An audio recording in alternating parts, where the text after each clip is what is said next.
তাকে ভোট দিয়ে নাস্তানাবুদ করে মুসলিম লীগ বানাই দেন, আলী মুলি হয়ে যাক।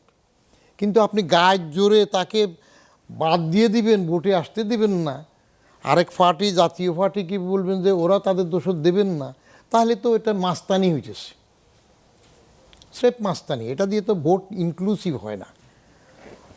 তার মধ্যে আবার সবসময় আমরা বলি বা শুনি যে কিংস পার্টি বলে কি একটা কথা থাকে, কে কাকে পোষে।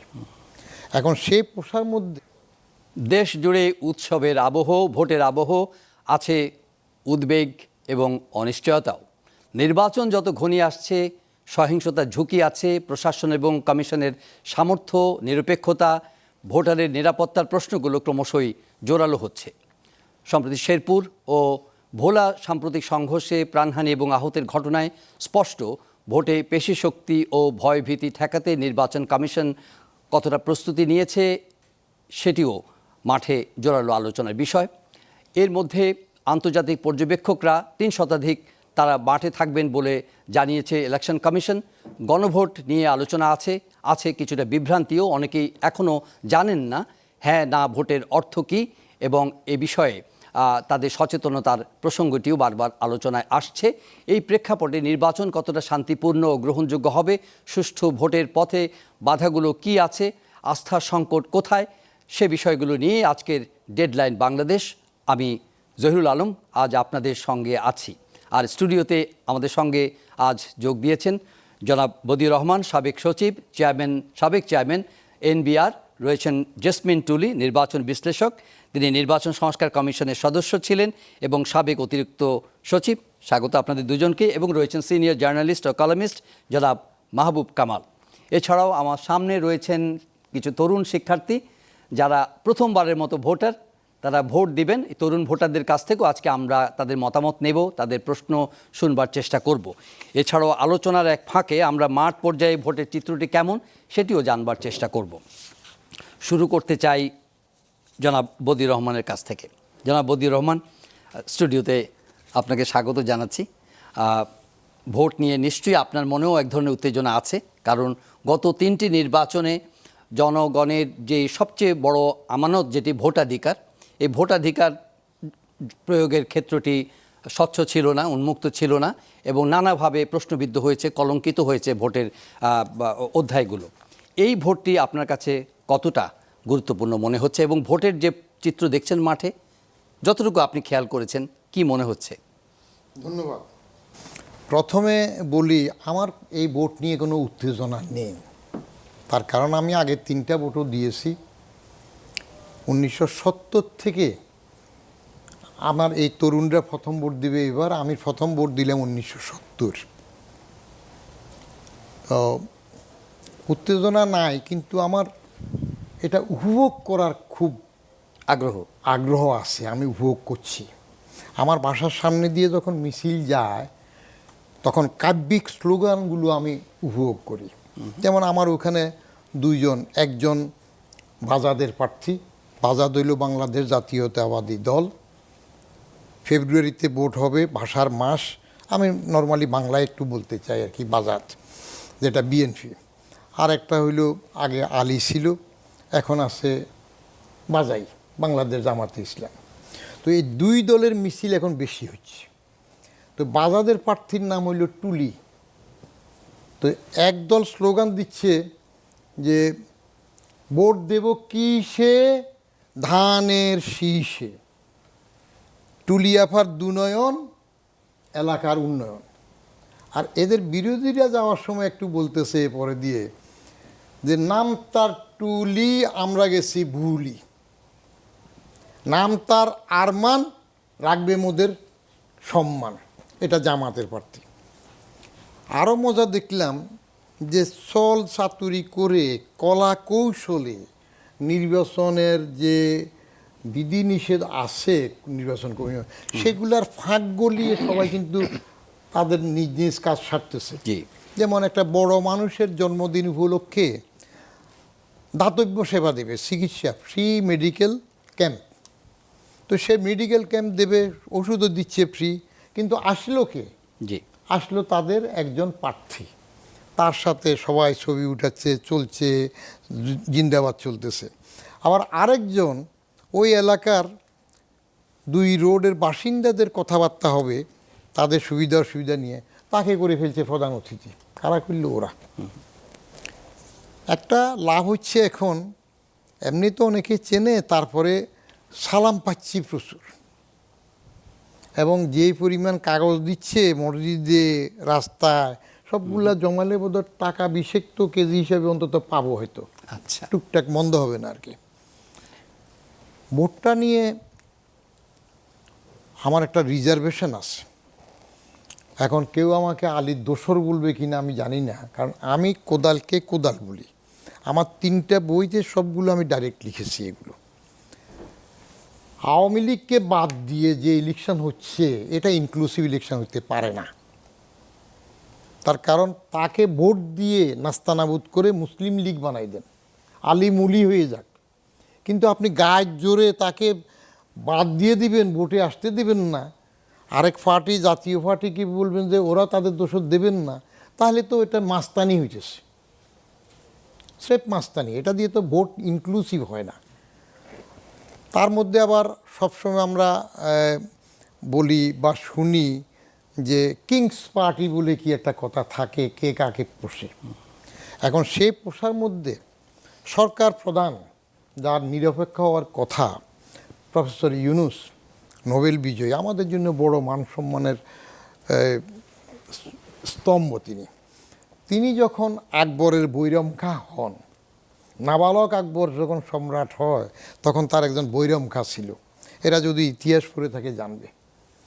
তো সরকার প্রধান নিরপেক্ষ হতে গেলে বৈরমখা হইতে পারেন না। আর আন্দোলনের প্রথমেই যদি ক্ষমতা এসে বলা হয় যে ছাত্ররা আমার নিয়োগকর্তা, এটা মেসেজটা খারাপ হয়ে যায়। এবং সে ছাত্ররা নিয়োগকর্তা যদি গায়ের জোরে ক্ষমতায় সরকারে আসে, তাহলে পরবর্তী ছাত্রদের জন্য এটা মারাত্মক খারাপ হয়। তারাও ভাববে আরেকবার এরকম কিছু হলে আমি এটা হতে পারবো। আমরা একটু কি অন্য অতিথি থেকে শুনে আসি। আপনাকে আমি মাঝখানে থামাতে চাইনি, কিন্তু এটির যদি সংক্ষেপে আরেকবার আসলে আপনি উত্তরটা দিবেন যে ইনক্লুসিভ ইলেকশনের যেই আকাঙ্ক্ষাটা আপনি আওয়ামী লীগকে কেন্দ্র করে করেছেন, এটা কি আমরা ভুলে যাব যে বিগত ইলেকশনগুলো ওনারা কিভাবে করেছেন এবং মানুষকে কিভাবে ডিসফ্র্যাঞ্চাইজ করেছেন, এবং সেটার একটা কনসিকুয়েন্স, এবং কিভাবে রক্তপাত ঘটিয়েছেন, কিভাবে মানুষ হত্যা করেছেন, কিভাবে একটা সিস্টেমকে তারা ধ্বংস করেছেন, সেই ধ্বংসের যে একটা কোল্যাটারাল ড্যামেজ হিসাবে একটা জাতি কতটা খারাপ অবস্থার মধ্যে এসে পড়েছে, যে একটা কালেকটিভ উইলের রিফ্লেকশন হচ্ছে যে তাদেরকে এই নির্বাচনে রাখা যাবে না। এটা মনে করেন কিনা, এই উত্তরটা পরে আপনার কাছ থেকে নেব। জাসমিন টুলিয়া, পারবেন সোচ্চার হতে? 12 তারিখে যদি আপনারা জবাব দিতে পারেন ধানের শীষে সিল মারার মাধ্যমে, তাহলে সেই স্বৈরাচাররা যারা আপনার অধিকার কেড়ে নিয়েছিল তারা তাদের জবাব পাবে। আমরা সব সময় বিএনপি করি যারা, আমরা শান্তিতে বিশ্বাস করি। আমরা সকল ধর্ম বর্ণের মানুষকে নিয়ে আমরা একসাথে শান্তিতে বসবাস করতে চাই।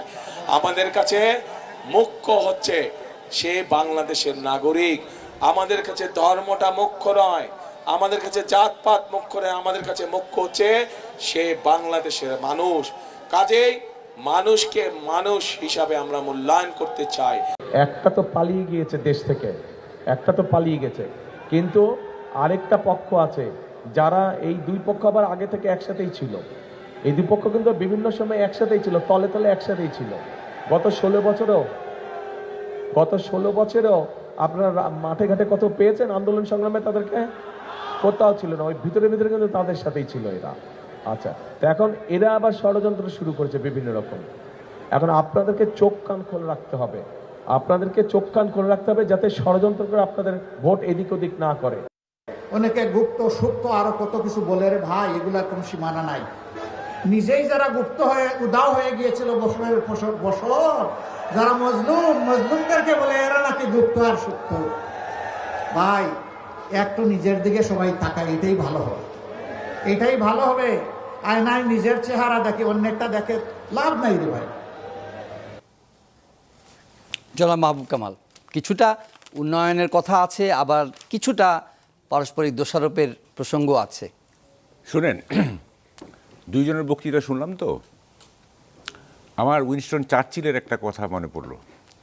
সেটা হচ্ছে, a good speech is like mini skirt of a woman, long enough to cover honour and short enough to create curiosity. চমৎকার। যে ভালো বক্তৃতা হচ্ছে মেয়েদের না, বোঝা গেছে, হ্যাঁ, স্কার্টের মতো। জি, তো clear. মানে long enough to cover and short enough to two draw curiosity. Curiosity. আমরা এখানে কিছুই পাইলাম না। এইটা নাইদার মানে না, এটা তো আমরা একটা ক্লিপ দিলাম আলোচনার খোরাক হিসাবে, আচ্ছা, যাই যেহেতু হোক। আমরা আচ্ছা। বলছি যে পারস্পরিক দোষারোপের ক্ষেত্রে কি আমরা রয়ে গেছি, নাকি আমরা ফিউচার ফরওয়ার্ড লুকিং হয়েছি? বলছি, দেখেন, মানে পার্সোনালি উনিও বললেন একই কথা, the greatest threat to democracy is indifference. গণতন্ত্রের সবচেয়ে বড় হুমকি হচ্ছে উদাসীনতা। আমি কিন্তু উদাসীন, I mean different about next election. হ্যাঁ, কী কারণে? আমি এটা বহুদিন ধরে বলতেছি যে আমাদের কোনো ইমিডিয়েট সলিউশন নাই, আমাদের কোনো মিড টার্ম সলিউশন নাই, আমাদের কোনো লং টার্ম সলিউশন নাই। দুইটা সলিউশন আছে। একটা হচ্ছে ডিভাইন ইন্টারভেনশন, স্বর্গ থেকে যদি কেউ এসে ইন্টারফেয়ার করে ভালো করে দিয়ে যায়। আর সেকেন্ড হচ্ছে এভলিউশন, বিবর্তনের মাধ্যমে। এইটা সেঞ্চুরির ব্যাপার, ওভার দি সেঞ্চুরি। ডাচ ডেনিশরা যেভাবে সভ্য হয়েছে। না, কিন্তু একটু থামাই। প্রথমটা সলিউশন তো আপনি যে এটা হবে না। জুলাই সনদ যেটা হয়েছে, এটাকে ডিভাইন সলিউশন বলতে পারেন না? না না, কি করে ডিভাইন কারণ সলিউশন? এটা তো নেক্সট, ওনারা তো বলছেন যে এটা নেক্সট 50-100 ইয়ার্সের জন্য একটা কি বলবো যে চার্টার ফর ফিউচার বাংলাদেশ। শুনেন, পলিটিক্সে রেটোরিক শুনতে শুনতে না উই আর মানে টায়ার্ড অ্যান্ড বোর্ড অলসো। এই রেটোরিক আর ভালো লাগে না। হ্যাঁ, কত কথাই তো শুনছি অতীতেও। ডিভাইন ইন্টারভেনশন হবে না, এটা ধরেন যে এটা অবাস্তব। আরেকটা আছে এভলিউশনারি, সেটা হচ্ছে ওভার দি সেঞ্চুরি যদি আমরা সভ্য হই, like Dutch and the Danish. তারা পাইরেটিস ছিল, তারা ডাকাত ছিল, ওভার দি সেঞ্চুরি তারা সুসভ্য হয়েছে। আমাদেরকে we will have to wait for century. এটা ইমিডিয়েট কোনো সলিউশন নাই। আমার কথাগুলি আপনার ভালো লাগবে না। হ্যাঁ, ভালো লাগবে না, কারণ আপনি অপটিমিস্টিক। দেখেন, আমি হতাশাবাদী হচ্ছে সবচেয়ে বড় আশাবাদী।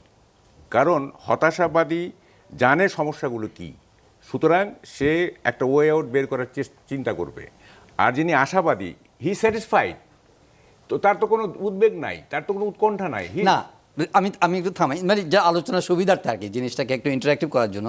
হতাশাবাদী তো নয়, যেদিন আপনি যদি বলেন যে গ্লাস ইজ হাফ ফুল, তো এটা অসুবিধা কি? You are saying the glass is half empty. No, I don't like to be satisfied with some imaginary or some, what should I say, যে কি বলে যে hypothetical thing. আমি খুব সমস্যাটা কি একটু চিহ্নিত করেন যদি। সমস্যাটা হচ্ছে এইটা প্রথমত আমাদের কালচারাল প্রবলেম। আমি মনে করি আমাদের দেশের কোনো রাজনৈতিক সমস্যা নাই, একদমই নাই। আমাদের দেশের সমস্যা হচ্ছে কালচারাল। এই কালচারাল প্রবলেম থেকে রাজনৈতিক সমস্যাগুলোর উৎপত্তি হয়। মানসিকতা। হ্যাঁ, আমি একটা উদাহরণ দিলে বুঝবেন। গত 40 ইয়ার্স বা 30 ইয়ার্স দুই নেত্রী যদি কথা বলতো না, it is not a political problem, it is a cultural problem. দুই নেত্রী সাংস্কৃতিক সংকটে ভুগছে, যে কারণে তারা কথা বলে নাই। এবং যেহেতু কথা বলে নাই, সেহেতু এখান থেকে অনেক প্রবলেম জন্ম হয়েছে, পলিটিক্যাল প্রবলেম জন্ম হয়েছে। তাহলে মূলটা কোনটা? যদি তারা কথা বলতো, তারা সব টাইম টু টাইম কথা বলতো, তাইলে তো অনেকগুলো প্রবলেম সলভ হয়ে যেতে পারতো। যেহেতু কথা বলে নেই, প্রবলেমস ওয়ার আনরিজলভড। তাইলে এই যে নতুন রাজনৈতিক সংকট দেখা দিয়েছিল 30 বছরে, এইটার মূলটা কি? সাংস্কৃতিক। ওকে, আচ্ছা, এখন শুনেন, এইটা কথা বলে তো লাভ নাই। এইটা মানে আপনি যদি ইলেকশনের কথা বলেন, তাইলে I am seeing a very grey area. কোনো গ্রিনিশ কিছু আমার সামনে নাই, টোটালটি একটা ধূসর এলাকা। হ্যাঁ, এবং আমাকে প্রেডিক্ট করতে বলেন না প্লিজ। কেন ধূসর কেন লাগছে? আপনি দেখতেছেন না, আপনি দেখেন চোখে মুখে দই, তারপরও যদি কই কই, তাহলে তো কিছু করার নাই। আপনার এই যে মানে কি বলে যে সবাই দেখি যে যারা একটু আশাবাদী বা রাজনীতিবিদ, হ্যাঁ, তাদেরকে চোখে আঙ্গুল দিয়ে দেখায় দেওয়া হয়, তারপরে হয় অস্বীকার করে, তার আর না হয় অপযুক্তি দেয়। একটু তরুণ সে ভোটারদের, ইয়াং ভোটারদের কাছ থেকে কিছু প্রশ্ন নিয়ে আসি আলোচনার সুবিধার্থে। আমরা সবাইকে একটু পার্টিসিপেট করার সুযোগ দিই। কেউ কিছু কোনো মতামত? জি বল। জি, আমি একটু বিজ্ঞ আলোচকদের সাথে অ্যাড করতে চাই যে উনি আওয়ামী লীগের অংশগ্রহণের ব্যাপারে কথা বলছিলেন। আসলে ফৌজদারি কার্যবিধিতে একটা বিচার কার্য যখন চলবে, তখন যদি আমরা সুষ্ঠুভাবে সেই বিচার কার্য চালাতে যাই তাহলে একটা লম্বা সময় লাগে। সেক্ষেত্রে যদি বিচার কার্যকর শুধুমাত্র এই ফৌজদারি অপরাধটা আমরা যদি জনগণের উপর ছেড়ে দিই বিচার করার জন্য, তাহলে সেটা কি 1400 শহীদের প্রতি অন্যায় কিনা? আমার প্রশ্নটা সেটা। জি, প্রশ্নটা। জি, আসসালামু আলাইকুম, আমি আশিকুজ্জামান আশিক। আমার প্রশ্ন হচ্ছে যে আমরা তরুণ ভোটার, আমাদের ভোট আগে হয়ে গেছে, ভোটার আগে হয়ে গেছে, কিন্তু আমরা এখন পর্যন্ত ভোট দিতে পারি নাই। আমরা দেখছি যে হচ্ছে যে বিগত যে নির্বাচনগুলো হয়েছিল, ওই নির্বাচনগুলো হচ্ছে যে প্রশ্নবিদ্ধ হয়েছিল। তো এখন এই যে নির্বাচনটা হচ্ছে, এই নির্বাচন তো প্রশ্নবিদ্ধ যদি হয়, এই দায়ভারটা কে নেবে? রাজনৈতিক দল নেবে না সরকার নেবে? আর নির্বাচন এখনও শুরু হয় নাই, জাস্ট মনে হচ্ছে কি প্রশ্নবিদ্ধ হবে এরকম কি আশঙ্কা? এটা প্রশ্নবিদ্ধ হওয়ার সম্ভাবনাটাই বেশি, কারণ এখনই দাঙ্গা পাঙ্গা লেগে গেছে।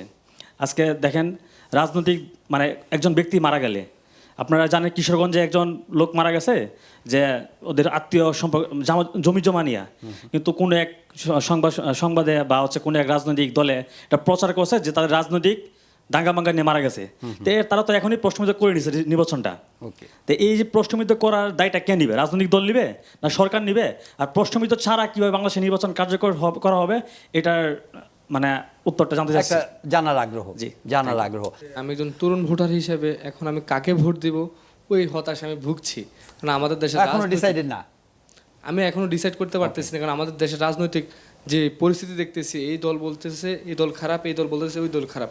এখন আমরা তরুণ ভোটার হিসেবে আমরা কাকে দিব বা কোথায় যাব, এটা আপনাদের থেকে আমাদের একটা পরামর্শ চাই।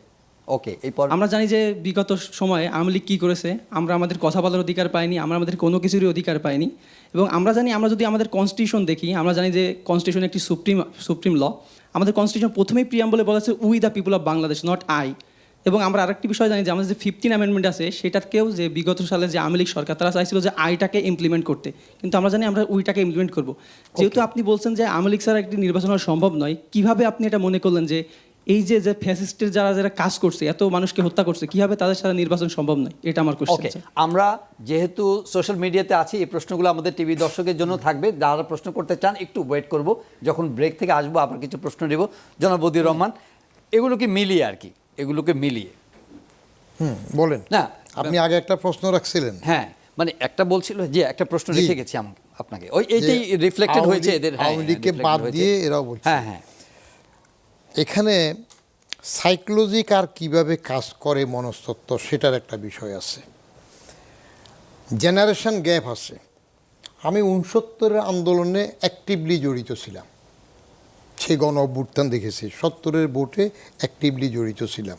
আমরা তখন টকবগে তরুণ, ঢাকা ইউনিভার্সিটির আমরাও ছাত্র ছিলাম। আবার আরেক জেনারেশন 90-এর গণ অভ্যুত্থানের মধ্যে তারা দেখেছে, আর এখন 24-এ দেখছে। সময়ের পরিবর্তনে জেনারেশন গ্যাপ হবে, এক একজনের এক এক রকম চিন্তা হবে।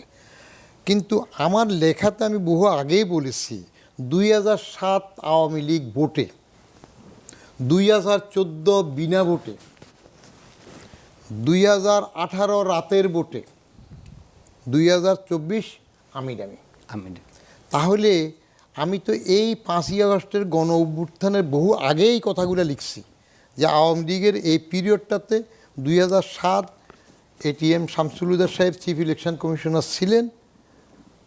তখনকার 111 সরকারের 2 বছরিয়া সকল সেনা সমর্থিত বলে ভদ্রলোকরা, আর আমার মতো অভদ্রলোক বলে সেনা নির্দেশিত। ওটা সেনা নির্দেশিত সরকার ছিল। আমি সরাসরি ওই সময় এনবিআরের চেয়ারম্যান ছিলাম, তো সো আমি দেখেছি কোনটা সমর্থিত আর কোনটা নির্দেশিত। এটা সেনা নির্দেশিত সরকার ছিল। সেই সময় যে ফখরুদ্দিনরা ছিলেন, তারা কোনো নিজেদের ডিসিশন নিতে পারে নাই। ডিসিশন নিয়েছে মইনিউ 3 উদ্দিনের সরকার বলা হয়তো, ফখরুদ্দিন, মাইনুদ্দিন, মাসুদউদ্দিন। মেজর ডিসিশন মাইনুদ্দিন, মাসুদউদ্দিনরা নিত। আমি প্র্যাকটিক্যালি চেয়ারে ছিলাম। অতএব আমি যেটা বলছি এখানে, তরুণ ভোটাররা যেটা আওয়ামী দোষর নিয়ে বলছে, আমি বলি নাই যে আওয়ামী লীগের বিচার না হোক। আমি নিজেই কিন্তু শেখ হাসিনার বিরুদ্ধে অনেক কথা লিখছি, এবং এইটুকু লিখছি আমি এই গণ অভ্যুত্থানের আগে। শেখ হাসিনার এমন ভাবার কোনো কারণ নাই যে তিনি একমাত্র দেশপ্রেমিক, আর কেউ দেশপ্রেমিক নন। এটা লিখে হয়েছে। সিমিলটেনিয়াসলি আমি এটাও লিখছি, ইউনুস সাহেব যে আসতেছেন, এটা আমি এই যে মাহবুব কামাল আছে তাদের যুগান্তরেই আমি 2023-এ আগাম লিখেছি যে এবার বাইরে শোনা যাচ্ছে অস্বাভাবিক কোনো সরকার হলে তিনি অর্থাৎ প্রফেসর ইউনুস আর সুযোগ হাতছাড়া করবেন না। তখন তো তার মানে আন্দোলন হয় নাই, আপনি- তখন তো কোটা আন্দোলন হয় নাই। জি। ইনক্লুসিভের প্রশ্ন আসছে। 90-এর এরশাদকে তো তার জাতীয় পার্টিকে তো গণ অভ্যুত্থানের পরে 90 সালে ভোট থেকে বিরত করা হয়নি। ভোটে তারা যেটুকু পেয়েছে। বিচার হোক, শাস্তি হোক। এমনকি আমি এই কিছুদিন আগে বললাম যে শেখ হাসিনা যদি বলে ভাসমান লোক প্লট নেয় রাজুকের, তাহলে তার তো বিচার হতেই হবে। বঙ্গবন্ধু কন্যা আবার ভাসমান হয় কিভাবে? এই বিচারগুলো হোক। কিন্তু বিচার হওয়ার জন্য টোটাল পার্টি, যেটা ইউনুস সাহেব আগে চান নাই। ইউনুস সাহেব বলছে রাজনৈতিক দল নিষিদ্ধ করা আমাদের উদ্দেশ্য নয়, সেটা রাজনৈতিক সিদ্ধান্ত হবে। কিন্তু যেই ছেলে ফেলে যাইয়া যমুনার সামনে একটা ভেস্কি দিল, মিছিল করলো, তখন বলল যে কায়দা করে দল নিষিদ্ধ করি নাই, কার্যক্রম নিষিদ্ধ করা হইলো। তো এই তার জিনিসগুলো মানে আপনি বলতে চাচ্ছেন politically যে fair না। ভোটের মাধ্যমে এলিমিনেটেড হোক, Exactly, মুলি হয়ে ভোটের যাবে। মাধ্যমে এলিমিনেটেড মুসলিম হলে লোক। এটা লাস্টিং হবে। আসবো, প্রশ্ন নিব, কারণ আমরা টিভির দর্শকদের কাছ থেকেও মানে দর্শকের কাছেও যেতে চাই, কারণ এই উত্তরটা খুব জরুরি ছিল টিভি দর্শকদের জন্য। আমরা যেহেতু সোশ্যাল মিডিয়াতে আছি, আপা বা জেসমিন আপা একটু যদি বলতেন যে আপনি তো ঘনিষ্ঠভাবে কাজ করেছেন, এই এখন যে বাস্তবতা মানে 5ই আগস্টের পরবর্তী যে সময়ে নিশ্চয়ই নির্বাচনটি খুবই ক্রিটিক্যাল নির্বাচন বাংলাদেশের ভবিষ্যতের জন্য, এটার সঙ্গে যুক্ত করে দেওয়া আছে গণভোটের বিষয়টি। তো অনেকেই বলার চেষ্টা করছেন যে এটা নিয়ে বিভ্রান্তি আছে, মাঠ পর্যায়ে ভোটাররা এখনও অ্যাওয়্যার না আসলে কিসের উপর তারা সিদ্ধান্তটা দিবেন, এটা একটা বিষয়। ইন্টারিম গভর্নমেন্ট থেকে বলা হয়েছে যে তারা এটাকে মানে হ্যাঁ এর পক্ষে তারা করবেন। রাজনৈতিক দলগুলোর মধ্যে নানা ধরনের অবস্থান ছিল, বিশেষ করে আমরা দেখতে পাচ্ছি বিএনপিও এখন বলছে যে না তারা হ্যাঁ ভোটের পক্ষে, অনেকে আবার এটাকে ট্রল করছে তারা একটু দেরিতে সিদ্ধান্ত নিয়েছে কিনা ইত্যাদি। আবার জনপ্রশাসন বলছে যে না সরকারি কর্মকর্তা কর্মচারীরা এই ব্যাপারে কোনো ধরনের ভূমিকা নিতে পারবে না, হ্যাঁ বা নার ব্যাপারে। এটা তো আগেই জানা কথা ছিল। এই বিভ্রান্তি নিরসন কিভাবে হতে পারে, ভোটাররা কিভাবে এই ব্যাপারে সিদ্ধান্ত নিতে পারে বলে আপনি মনে করেন? আচ্ছা, এটা আসলে খুবই গুরুত্বপূর্ণ একটা প্রশ্ন যা সবার মনেই ঘুরছে, যে যে জটিল জিনিসটা গণভোটের মধ্যে আসতে তা সাধারণ নাগরিক হিসেবে সাধারণ মানুষ, প্রান্তিক জনসংখ্যা গোষ্ঠীর বোঝারও কথা না।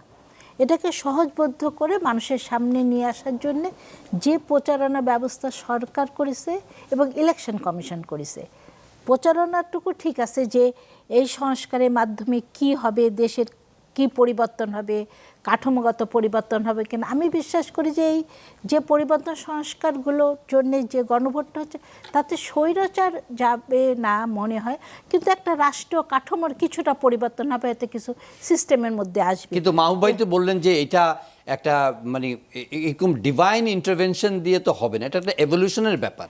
হ্যাঁ। ডিভাইন ইন্টারভেনশন আসলে ভালো ভাইয়ের হতো, সাথে আমি কিন্তু একটা শ্রদ্ধা এভলিউশনের ব্যাপার। ওভারনাইট একটা গণভোট আপনি হ্যাঁ নিলেন, হ্যাঁ নেওয়ার পরে 180 দিনের মধ্যে। আমি শ্রদ্ধা রেখে বলছি, অবশ্যই এটা একদিনে হওয়ার কথা না। সংস্কার সবসময় ধীরে ধীরে পরিবর্তন হয় একটা সমাজ। কিন্তু আমাদের এই মুহূর্তে আমরা গত যে 15-16 বছর দেখেছি চোখের সামনে দিয়ে, সেটা থেকে কিছুটা হলে তো বেরিয়ে আসার একটা রাস্তা পাওয়া যাবে। জি। তা এই জানানোর পথে এখন সমস্যা হয়ে গেছে যে সরকার সরাসরি বলে দিচ্ছে যে তুমি হা ভোটে সিল দাও, তুমি হা ভোটে। এই জায়গাটা সমস্যা। সরকার যেহেতু সরকারি সংস্কার, সরকারের ভালো দিকগুলো বলতে পারে, মানুষকে বোঝাতে পারে, কিন্তু মানুষ কোথায় ভোটটা দেবে, হাতে না নাতে, সেটা তার নিজস্ব ব্যাপার, সেটা কেউ কাউকে বলে দিতে পারে না। এটা পারে পলিটিক্যাল তাহলে এটাকে আপনি লেজিটিমেট মনে করেন? না না না, পলিটিক্যাল পার্টিগুলো বলতে পারে। না, তাহলে তো সরকার জনপ্রশাসন থেকে তো বলা হয়েছে, সরকার কি আগে এ ব্যাপারে কোনো মতামত নেন নাই? না, সরকার না, ইলেকশন কমিশন বলেছে যে যারা নির্বাচনের কাজে জড়িত তারা কোনো অবস্থাতেই গণভোটের হার পক্ষে কাজ বলতে পারবে না। জনপ্রশাসন কিন্তু এর আগে এরকম এটা করেছো এবং এর মধ্য দিয়ে একটা পরিবর্তন এনেছো। আফটার 5th অগাস্ট যেগুলো হয়েছে, যেমন ধরো মবক্রেসি, যেমন ধরো আমাদের ইতিহাসকে মুছে ফেলার চেষ্টা, যেমন ধরো আমাদের কালচারাল হেরিটেজকে মানে ইয়ে করার নেগেট করার কথা চেষ্টা, আর তারপরে ধরো যে আমাদের চিরায়ত সংস্কৃতি, আমাদের বাপদাদারা যে সমস্ত সংস্কৃতি মেনে চলেছে সেগুলিকে নিগেট করার চেষ্টা করা, তোমরা কি করছো? What role did you play? যখন তোমরা এক ইউনিভার্সিটি পড়ুয়া, কলেজ পড়ুয়া, enlightened society of the country, enlightened section of the society, তোমরা লেখাপড়া করতেছো ইত্যাদি, তোমরা আলোকিত নারী পুরুষ, হ্যাঁ, নাটক হচ্ছে বন্ধ করে দিয়েছো, তোমরা কি এটা প্রতিবাদ করছো? মানে বসন্ত উৎসবে তোমার হামলা হয়েছে, প্রতিবাদ করছো? ফুলের দোকানে হামলা হয়েছে, প্রতিবাদ করছো? সঙ্গীতানুষ্ঠান থেকে শুরু করে নানা রকম কালচার অনুষ্ঠানকে বাধা দেয়, তোমরা প্রতিবাদ করছো? মবক্রেসির বিরুদ্ধে প্রতিবাদ করছো? করো নাই। এখন এসে প্রশ্ন করতেছো আমাদেরকে পর কী লাভ? আমরা তো বয়স্ক, তোমরা স্ট্রাইকিং ফোর্স সোসাইটি, তোমরা মানে সোসাইটিকে যদি পরিবর্তন করতে হয় তোমাদের শক্তি দরকার। আমাদের তো শক্তি, আমাদের নির্জীব, হ্যাঁ, আমাদের মাথা আছে, আমাদের তো পেশি নাই, তোমাদের পেশি আছে, অথচ তোমরা এই সমস্ত জিনিস, এই সমস্ত অনাচার মেনে নিছো, হ্যাঁ, দীর্ঘদিন 16 বছর মেনে নিছো, এখন এসে আমাদেরকে প্রশ্ন করতেছো। হ্যাঁ, এই প্রশ্নের উত্তর দিতে হবে তোমাদেরকে। তোমরা 5ই আগস্টের পরে কি রোল প্লে করছো সোসাইটিতে যে এত না, এনার্জি? কিন্তু না, আমি তাদের পক্ষ থেকে আমি বলছি, আপনি ওনাদের প্রশ্ন করছেন, কিন্তু ওনারা তো যেই জাতির কাঁধে যে স্বৈরাচার জেকে বসেছিল, মানুষকে ভোটাধিকার হরণ করেছিল, যে দুর্নীতি, যে লুটপাটে যে শাসন ব্যবস্থা কায়েম হচ্ছিল, সেখান থেকে তো একটা ট্রানজিশন তো দিয়েছে। দেখেন, মানে এইটা না একটা কমন প্র্যাকটিস হয়ে গেছে, যে কোনো কিছুকে জাস্টিফাই করার জন্য স্বৈরাচারের 16 বছরের কুকীর্তি টেনে আনা। This a very bad practice, these are all part of history. এগুলো ইতিহাসের অংশ, এগুলো ইতিহাসবিদদের কাজ, পলিটিশিয়ানদের কাজ না, এটা সাংবাদিকের কাজ না। সাংবাদিকের কাজ হচ্ছে তো কোয়েশ্চেন দ্য অথরিটি। 16 বছর কি হয়েছে, যে অনাচার হয়েছে, যে হত্যা হয়েছে বা লুটপাট হয়েছে, এগুলি ইতিহাসবিদরা দেখবে, আমাদের দেখার কিছু নাই। এখন কথাটা হচ্ছে যে ওইটা শুনেন, ওয়ান ক্রাইম। আপনি বলছেন না, আমি just for the sake of debate, আপনি বলছেন যে এটা হচ্ছে এভলিউশন, আপনি পুরো সিস্টেমকে ধ্বংস করে দিয়েছেন। ইটস নট অনলি যে, ঠিক আছে আমি মানলাম আপনার কথা অনুযায়ী যে শুধু 17 বছরে নয়, তারও আগে 30 বছরে বাংলাদেশের রাজনৈতিক কালচার ধ্বংস হয়েছে, আমাদের প্রতিষ্ঠান ধ্বংস হয়েছে, সেটা আপনি 1.5 বছরের মধ্যে আপনি এটা ফিক্স করে ফেলবেন? নো, কেন এই আশা করব আমি কি? এটাও তো একটা এভলিউশন ইন্টারভেনশন না, আই এম নট দ্যাট, মানে কি বলে যে ডাফার, যে আমি বলবো যে তোমার 16 বছর সব ঠিক করে ফেলো। কেন এটা বলতে যাব আমি বলতেছি যে no one crime cannot be justification of another crime. 16 বছর যে ক্রাইম হয়েছে, সেই ক্রাইমগুলো এই ক্রাইমের জাস্টিফিকেশন হইতে পারে না। কথাটা হচ্ছে যে আপনি তো ইনিশিয়েট করবেন না, আপনি তো চেষ্টা করবেন। চেষ্টা করে ফেল করা একটা অন্য জিনিস। আপনি 16 বছরের দোহাই দিয়া যদি বলেন যে তাইলে এখন আমরা চুপচাপ থাকি, ভাই এই লিগাসি আমাদের বহন করতেই হবে। এইটা কোনো, এখানে একটু কথা বলবে একটু শুনি। হ্যাঁ, 5th আগস্টের পর যারা মবক্রেসি করেছে তারা খুবই সামান্য একটা পার্ট, এবং ম্যাক্সিমাম পার্ট এটাকে সমর্থন করে না। তারপরের যে বিষয়টা, এই সামান্য পার্টকে প্রতিরোধ করার জন্য যে পরিমাণ একটা সিস্টেম দরকার ছিল সেটা অলরেডি ভেঙে পড়েছে। কিন্তু আমরা যদি এই বড় পার্টটা আবার এই মবক্রেসিকে দমানোর জন্য রাস্তায় নামি, সেক্ষেত্রে আরো বেশি বিশৃঙ্খলা সৃষ্টি হবে। সেই জায়গা থেকে আমরা হলো হ্যাঁ বলেন জি। সেটা হচ্ছে এই যে তুমি বললে যে গুলিয়ে ফেলা হচ্ছে না তো। কেন গুলিয়ে ফেলা হবে? ওইটা তো একটা গ্লোরিয়াস পার্ট অফ ইয়োর, একটা গ্লোরিয়াস পার্ট, গুলিয়ে ফেলা হচ্ছে না। দেখো 5th আগস্টের পরে আমি 15 দিনের অ্যানার্কি মেনে নিব। 16 বছরের ক্ষোভ জমা হয়েছিল, এইটার একটা আউটবাস্ট হইতেই পারে। 15 দিন, 7 দিন আমি আর একটু গ্রেস মার্ক দিয়ে 15 দিন করলাম। 15 দিন, হ্যাঁ, ভাঙচুর এইটা সেইটা, হ্যাঁ, যারা অত্যাচার করছিল তাদের বাড়িঘর আক্রমণ, এটা হইতে পারে, এটা এই আনরুলি সিচুয়েশন হইতে পারে। বাট একটা সময় পর্যন্ত তো রুল অফ ল এস্টাবলিশ করতে হবে, নাকি এটা না, ঠিক আছে, একটু স্যারকে একটু সুযোগ দিতে হবে, একটু আপনাকে একটু থামাই, স্যারকে একটু সুযোগ দিতে হবে। সে বলছিল যে আপনি, হ্যাঁ, মনে প্রাণে আওয়ামী লীগ। আমাদের একটা সমস্যা হইল সাবজেক্টিভ এবং অবজেক্টিভ হওয়ার ডিফারেন্সটা আমরা বুঝতে চাই না।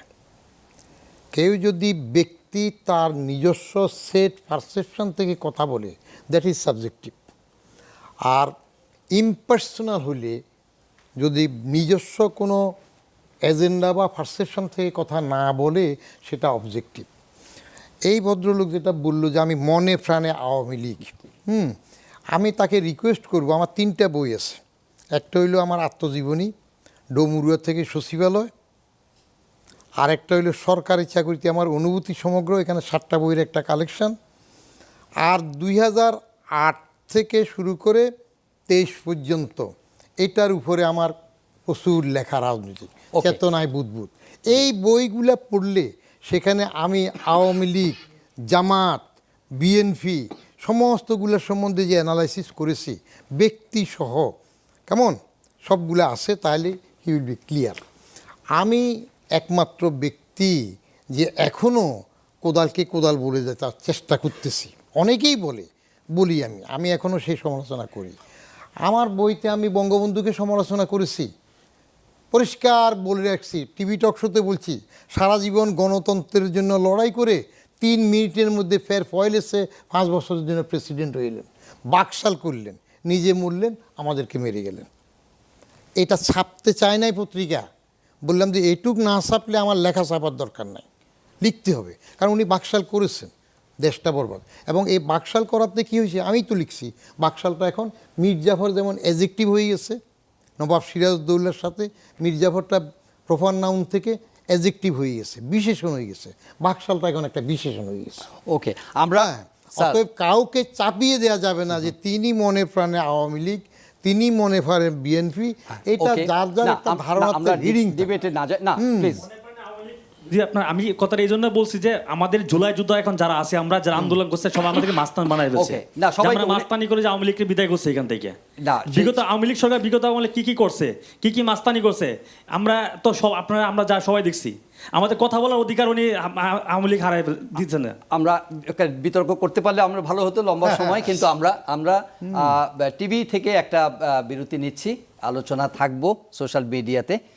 কথা বলছিলাম নির্বাচনের পরিবেশ এবং যে চ্যালেঞ্জগুলো আছে সুষ্ঠু নির্বাচনের পথে। ইতিমধ্যে আমরা প্রার্থীদের এবং দলগুলোর মাঠের প্রচারণা, ব্যাপক প্রচারণা দেখতে পাচ্ছি, প্রতিশ্রুতি দেখতে পাচ্ছি, কিন্তু একই সঙ্গে বেশ কিছুটা উত্তেজনাও বিভিন্ন স্থানে লক্ষ্য করা যাচ্ছে এবং ইলেকশন কমিশনের সামনে চ্যালেঞ্জ রয়েছে, সেই প্রসঙ্গগুলো আসছে। প্রিভিয়াস লেগেসি আছে যে প্রার্থিতা, আপনার যে ঋণ খেলাপিদের প্রসঙ্গ আসছে, দ্বৈত নাগরিকত্বের প্রসঙ্গ আসছে, বিভিন্ন স্থানে ইতোমধ্যেই কিছুটা উত্তেজনা এবং সহিংসতার কিছুটা ছোঁয়া আমরা দেখতে পাচ্ছি এবং এটা এসকেলেট করতে পারে, এটা আরও গ্রেটার ভায়োলেন্সকে ট্রিগার করতে পারে এরকম আশঙ্কা। এবং আমাদের অতীতের অভিজ্ঞতা থেকে হয়তো বিষয়গুলো আপনি যদি একটু বিশ্লেষণ করতেন। আসলে ইলেকশন কমিশন এককভাবে কোনো নির্বাচনই সঠিকভাবে তুলতে পারে না, এটা বিশাল একটা কর্মযজ্ঞ। এখানে সবার দায়িত্ব ঠিক করে দেওয়া আছে। ইলেকশন কমিশনের পর যেটা বলছেন আপনি, আপিল পর্যায়ে যেটা ছিল, বাছাই পর্যায়ে যে ছিল যে দ্বৈত নাগরিকরা অনেকে বের হয়ে গেছে, পার হয়ে গেছে, তারপর অনেক ঋণ খেলাপি পার হয়ে গেছে। দেখেন, হ্যাঁ, ইলেকশন কমিশনকে দোষারোপ করাই যায়, তারা এগুলো আইনগুলো কেন দিল না, কিন্তু তাদের কাছে যে সমস্ত আইন থাকে এবং ডকুমেন্টস থাকে তার বাইরে তারা যেতে পারে না। সমস্যা হয়েছে যে কেউ যদি দ্বৈত নাগরিক, তিনি যদি হলফ করে শপথ করে বলে যে আমি না, মিথ্যা কথা বলে, এবং অন্য কোনো সূত্র থেকে যদি ইলেকশন কমিশনের কাছে এটা না জানা যায়, তাহলে তার পক্ষে তো ব্যক্তি কাউকে তাদের চেনা সম্ভব। এটা তো আপনার থিওরি অফ কনভেনিয়েন্স, মানে আপনি যে ইলেকশন কমিশনের সামর্থ্য নাই, কিন্তু তারা আমি তা বলছি না, আমি সামর্থ্য তো থাকতে হবে, এটাকে ভেরিফাই করার ক্যাপাসিটি তো ইলেকশন কমিশনেরই থাকবে। আমার সেন্টেন্সটা তো শেষ করতে হবে। আচ্ছা, তা এই পর্যায়ে তারা ধরা পড়েনি, আবার কেউ আবার বাদ পড়েছিল, কিন্তু আবার দেন কোর্ট থেকে ফিরে এসছে। তারপরে এর পরেও কিন্তু সুযোগ আছে যে ইলেকশন কমিশন যদি এখনও যাচাই বাছাই করে, তার প্রার্থিতা ইলেকশনে আগে পর্যন্ত বাতিল করে দিতে পারবে, নির্বাচিত হলেও নির্বাচন বাতিল করে দিতে পারবে।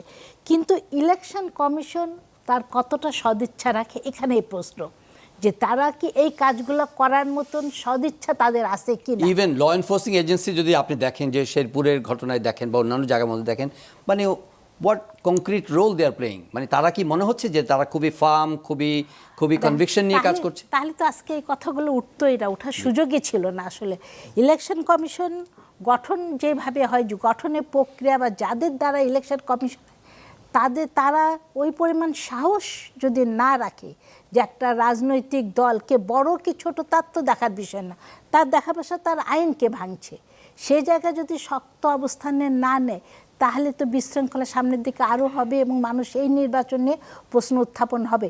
কিন্তু ইলেকশন কমিশন আমার কাছে মনে হয়েছে যে অনেক ক্ষেত্রে তারা দ্বিধাগ্রস্ত হয়ে পড়েছে, অনেক ক্ষেত্রে তারা যেন সাহসের যেটা দেখানো উচিত মানে আইন অনুযায়ী সাহস দেখাবে সেটুকু তারা আগাতে পারেনি, তারা করেনি। মাহবুব কামাল ভাই। হ্যাঁ শুনেন, ইলেকশন কমিশন কি করতেছে একটু পরে আসি। জি, দেখেন ইন্ডিয়ান চিফ ইলেকশন কমিশনার যারা না, তাদের প্রতি শ্রদ্ধায় মাথা অবনত হয়ে আসে। হ্যাঁ, তাদের মধ্যে একজন হচ্ছে টিএন সেশন, আরেকটা হচ্ছে সুনীল অরোরা, এই যে লাস্ট যেটা আপনার গেল ইলেকশন, এখন যেটা আছে আপনার কি কুমার জানি। হ্যাঁ, দেখেন এরা এই টিএন সেশনকে একবার জিজ্ঞেস করলো এক জার্নালিস্ট যে আপনি তো সাপের মতো ছোবল দিচ্ছেন পলিটিশিয়ানদের, এর ক্যান্ডিডেট বাতিল করে দিচ্ছেন, একে এটা করতেছেন, you are snake, you are biting. তখন টিএন সেশন বলছিল, don't call me a snake, সাপের কোনো মেরুদণ্ড নাই, আমার মেরুদণ্ড আছে, আমাকে কেন সাপ বলতেছেন? তো এই যে মানে মেরুদণ্ড সম্পন্ন, দেখেন তফসিল ঘোষণার পর থেকে কতগুলি আরপিও লঙ্ঘন হয়েছে আপনি দেখেন, একটারও অ্যাকশন হয়েছে? আমি এত বলা যাবে না, তো সময় নাই। আপনার রিটার্নিং অফিসারের রুমে ঢুকে মব করা হয় নাই ক্যান্ডিডেটের বাতিলের জন্য? হয়েছে কি না? আমরা দেখছি টেলিভিশনে, এই যে মানে মিডিয়াতে। আচ্ছা, তরুণ বানানো, আরপিওতে তরুণ বানানো নিষিদ্ধ, সার্জিসের বিরুদ্ধে তো শোকজ করছে, কোনো অ্যাকশন হয়েছে? শোকজ তো একটা আই ওয়াশ। বাংলাদেশে কোনো শোকজের ফলো আপ নাই, বাংলাদেশে কোনো তদন্ত কমিটির রিপোর্টের কোনো তদন্ত প্রতিবেদন নাই। হ্যাঁ, এইটি তো বাংলা দেখতেছি। আমি কেন বলতেছি যে এই রাষ্ট্রের কোনো ইমিডিয়েট কোনো সলিউশন নাই, এগুলি খামাখা কে কখন না, কিন্তু আপনার কথা আমি বুঝতে পেরেছি, কিন্তু আপনি ইমিডিয়েট কোনো রেসিপি কি দিতে পারেন যে যেই রাষ্ট্রের যে সংকটের মধ্যে আছে বা আপনার দৃষ্টিতে যেরকম এটা ডিপ্রেশন তৈরি হয়েছে সেখান থেকে উত্তরণের জন্য আর কোনো উত্তম কোনো রেসিপি আছে আপনার কাছে? No way out. There is an inevitable election, যেটা আমাদের হতে হবে। শুনেন, আমরা তো কি বলে ওই যে সময়কে তো আটকে রাখা যাবে না, সময়ও যাবে, ঘটনা ঘটতে থাকবে। সুতরাং আমরা তো আমাদের মতো লোকরা ইনফ্লুয়েন্স করতে পারবো না। যারা ইনফ্লুয়েন্স করার মতো লোক তারা তো আপনার হয়ে গেছে, পলিটিক্যালি বায়াস হয়ে গেছে, তাদের মস্তিষ্ক অন্যরকম হয়ে গেছে। আপনি ইন্টারিম গভর্নমেন্টকে বলতে যাচ্ছেন? দেখেন, আমি একটা ছোট জিনিস বোঝাই আপনাকে। এই যে হা না ভোটের যে ক্যাম্পেইন না, নির্বাচন কমিশন বলতেছে যে হার পক্ষে যদি কোনো ক্যাম্পেইন করা হয় বা নায়ের পক্ষে, তাহলে এটা দণ্ডনীয় অপরাধ, এবং তারা দণ্ড ফিক্স আপ করে দিছে from 1 year to 5 years imprisonment, তাই না? ফিক্স আপ করে। অথচ সরকারি কর্মচারীরা আপনার ক্যাম্পেইনে নামছে হা ভোটের পক্ষে। না, সেটা আগে করেছে, এখন তো না, জনপ্রশাসন তো এখন নিষেধ করেছে। আহা বাবার, এটা কি চিফ অ্যাডভাইজারের কথা শুনেন, চিফ অ্যাডভাইজারের কথা ভায়োলেট করবে এরকম কোন সরকারি কর্মচারী আছে বলে আমি মনে করি। জনাব বদিউর রহমান একটু অ্যাড করবেন বলেন। আমার তো এর কিছু নাই। আমি ওই যে অনেক সময় যেটা ফিল করি, আমি এদেরকে দেখার পরেই তো আমি ভাবতেছিলাম যে কোন ঝামেলার মধ্যে পড়তেছি। তার কারণ প্রত্যেকের এক একজনের একটা আইডিওলজি আছে। আমি সরকারি চাকরি করেছি, নির্বাচন কমিশনে আমার যথেষ্ট লোকজন জানাশোনা আছে, এখনও আছে। নির্বাচন কমিশন সাহসী হওয়ার মতো যোগ্যতা তো যায় নাই, এখনও যায় নাই। আর যেটা সরকারি কর্মচারীদের কথা বলছেন, আমি বারবার বলছিলাম আউয়াল কমিশনার থাকতে, চিফ ইলেকশন কমিশনার থাকতে আউয়ালকে আমি বলছিলাম, এবং একটা লেখাতেও আমি লিখছি যে ইলেকশন কমিশন যদি কমপক্ষে দুটো কাজ করতে পারে আউয়ালের সময়, তাহলে আউয়াল কমিশন সাকসেসফুল হবে। একটা হইল ওই যে কি আয়নার মধ্যে ছবি দেখে চুমু খাওয়ার মতো কি একটা বোর্ড সিস্টেম করছিল না, ওই যে ইভিএম, যে ওইটার আমি বলতাম যে আয়নাতে ছবি দেখে সেটার উপর চুমু খেলে মজা নাই। ওই ইভিএমটা আমাদের কাছে ওইরকম মনে হয়েছে যে ওইটা বাদ দেওয়া দরকার। আর 2 নম্বর হলো ইলেকশন কমিশন নিজের রিটার্নিং অফিসার দেবে। সরকারি কর্মচারী এর চাইতে দুর্বল আর কেউ থাকে না, কারণ সামাজিক মান মর্যাদার ব্যাপার থাকে, রুটি রুজির ব্যাপার থাকে। সবাই বদিউর রহমান হতে পারবে না, আমি সেই তিনুদ্দিনের আন্ডারে থাকতেই আমি চাকরি ছেড়ে দিয়েছি স্বেচ্ছায়, আরও 15 মাস ছিল। ওই 15 মাস চাকরি করলে আমি 48 লাখ টাকা পেতাম, কিন্তু 7-8,60,000 চলে আসা। তার কারণটা কি? জলে বাস করে কুমিরের সাথে ঝগড়া। আমি মাইনুদ্দিনের কথা শুনবো না, মাসুদ উদ্দিনের কথা শুনবো না। আমিন ছিল ডিজিএফআই ব্রিগেডিয়ার আমিন, যে টেরোরিস্ট আছে, হেরা আয়সা কত সবুজ কাগজের করে। আমি দেখলাম যে আল্লাহ, আমার কাছে যখন চেয়ারম্যান করে তখন কথা ছিল কি, আর এখন কি করতেছে? তখন দেখলাম যে ভিক্ষার দরকার নাই, কুত্তার সামলা। এখন কি একই অবস্থা বিরাজ করছে? হ্যাঁ, এখনো একই কি? অবস্থা, ওকে। একই অবস্থা। আপনি যদি ইউনুস সাহেব হার পক্ষে চাবি আপনার কাছে গ্রামে গঞ্জে, আমি তো গ্রামে প্রতি 2 মাসে একবার যাই, কারণ ছোটো থাকতে গরুর হাল করছি, ঘাস তুলছি, গ্রাম থেকে আসছি তো। এই গত মাসেও 2-3 বার গেলাম। সে চাবি আপনার হাতে, হ্যাঁ জয়যুক্ত করুন। তো এত কিছু বলার পরে, খোদ সরকার প্রধান এটার বলার পরে সরকারি মেশিনারির মধ্যে কার ঘাড়ে ময়টা আছে? আপনাকে একটা ছোট্ট উদাহরণ দিই।